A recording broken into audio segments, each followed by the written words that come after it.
If you knew the true value of yourself, you will never allow yourself to be humiliated by committing sins. Be to Allah as He wishes, and He will be to you more than you can wish for. The sinner does not feel any remorse over his sins, that is because his heart is already dead. If you wish to check how much you love Allah, then see how much your heart loves the Quran, and you will know the answer. There are no means of attaining faith and certainty except through the Quran.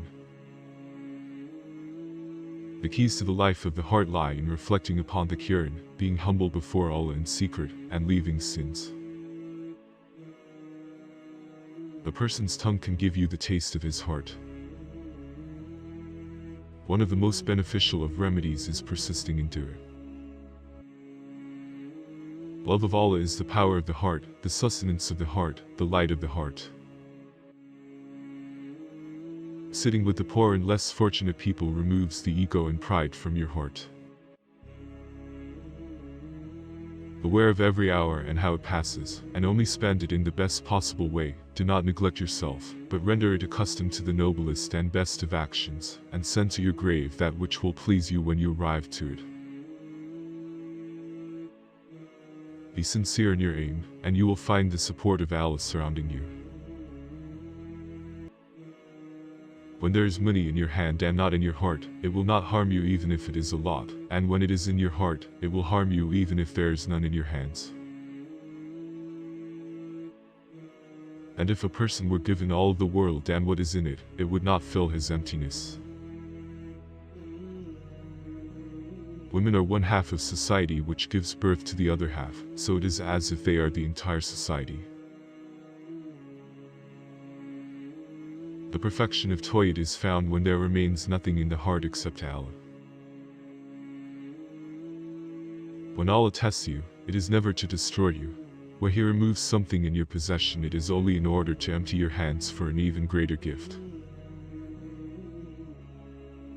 Whoever desires to purify his heart, then let him prefer Allah to his desires.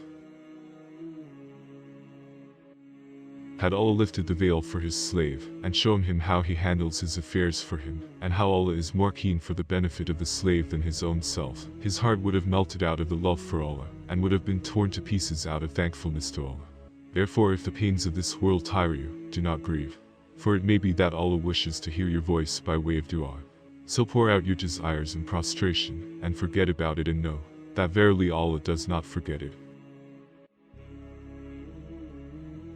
The hijrah to Allah includes abandoning what He hates, and doing what He loves and accepts. Testing of the believer is like medicine for him. It cures him from illness. Had the illness remained, it would destroy him, or diminish his reward and level in the hereafter.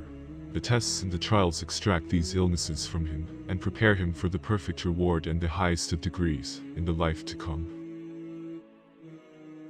Beware of preoccupying your heart with what it has not been created for. Sins have many side effects. One of them is that they steal knowledge from you. Allah will never humiliate the one who takes his Lord as friend and patron. The real man is one who fears the death of his heart, not of his body.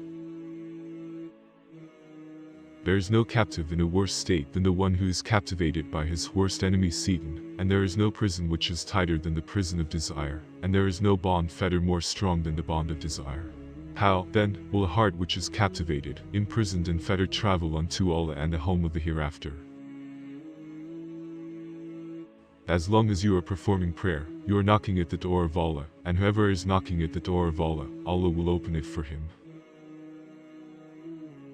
Happiness is attained by three things: being patient when tested, being thankful when receiving a blessing, and being repentant upon sinning.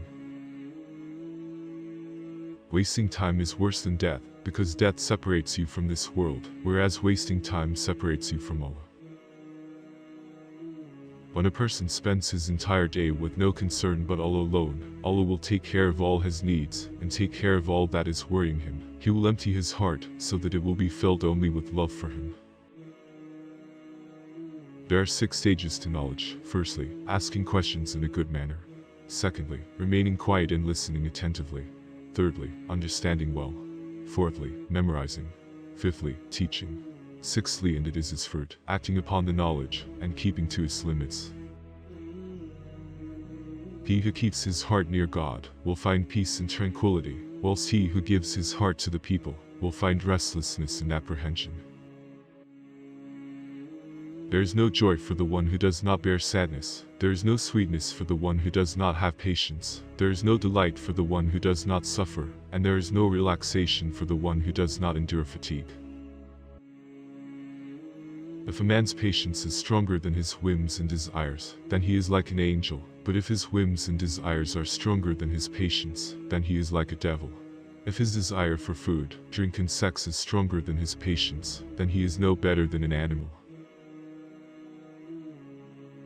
And verily, for everything that a slave loses there is a substitute, but the one who loses Allah will never find anything to replace him. The heart, in its journey to Allah, majestic as He, is like that of a bird. Love is its head, and fear and hope are its two wings. When the head and two wings are sound, the bird flies gracefully. If the head is severed, the bird dies. If the bird loses one of its wings, it then becomes a target for every hunter or predator.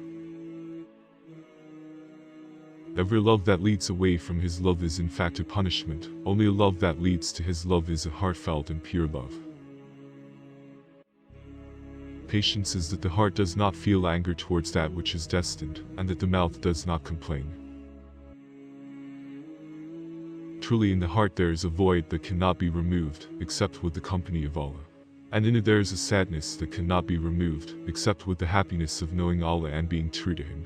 And in it there is an emptiness that cannot be filled except with love for Him, and by turning to Him and always remembering Him. And if a person were given all of the world and what is in it, it would not fill this emptiness. Satan rejoiced when Adam, peace be upon him, came out of paradise, but he did not know that, when a diver sinks into the sea, he collects pearls, and then rises again. O people who take pleasure in a life that will vanish, falling in love with a fading shadow is sheer stupidity. This worldly life is like a shadow. If you try to catch it, you will never be able to do so. If you turn your back towards it, it has no choice but to follow you. How strange. You lose a little from you and you cry. And your whole life is wasting and you're laughing. Losing time is harder than death, as losing time keeps you away from Allah and the hereafter, while death keeps you away from the worldly life and people. The soul will never become pious and purified except through undergoing afflictions. It is the same as gold that can never be pure, except after removing all the base metals in it. As long as one is following the right way, one should never be concerned about the reproaches of those who like to find faults. A tear that runs down a believer's cheek is more beneficial than 1,000 raindrops on the earth. Love of Allah is the power of the heart, the sustenance of the heart, the light of the heart. Whoever prefers Allah to all others, Allah will prefer him to others. If a heart becomes attached to anything other than Allah, Allah makes him dependent on what he is attached to, and he will be betrayed by it. The heart will rest and feel relief if it is settled with Allah, and it will worry and feel anxious if it is settled with the people. If the heart becomes hardened, the eye becomes dry. A slave stands in front of Allah on 2 occasions. The first during Salah, and secondly on the Day of Judgment. Whosoever stands correctly in the first, the second standing will be made easier for him. And whosoever disregards the first standing, the second standing will be extremely difficult. If the heart is fed by love, the greed for pleasure would disappear. Doom comes about because of neglecting to evaluate oneself, and because of just following one's whims. O you, who spends his lifetime disobeying his Lord, no one amongst your enemies is wicked to you more than you are to yourself. Everything that is loved, if it is not loved for his sake, then this love is nothing but distress and punishment. Every action that is not performed for his sake, then it is wasted and severed. Every heart that does not reach him is wretched, veiled from achieving his success and happiness. A true believer does not fear physical death, rather he fears the death of his heart. Yearning for Allah and his meeting is like the gentle breeze blowing upon the heart, extinguishing the blaze of the dunya.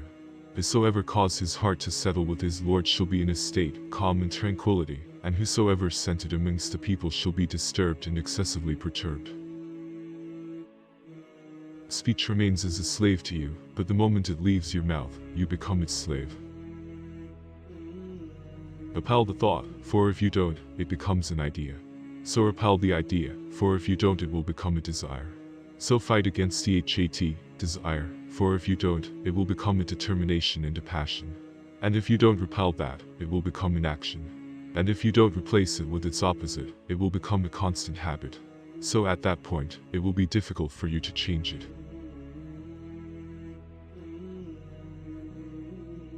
When Allah granted Prophet Yusuf peace be upon him physical beauty, it caused him to be locked up in the prison. But when Allah granted him knowledge, when he interpreted the dream of the king, it not only took him out of prison, but elevated his rank in society. Clearly showing us the virtue of knowledge, and that physical beauty does not mean anything. Which quote did you like the most? Share your opinion in the comments. Don't miss out the chance to see the next video. Subscribe.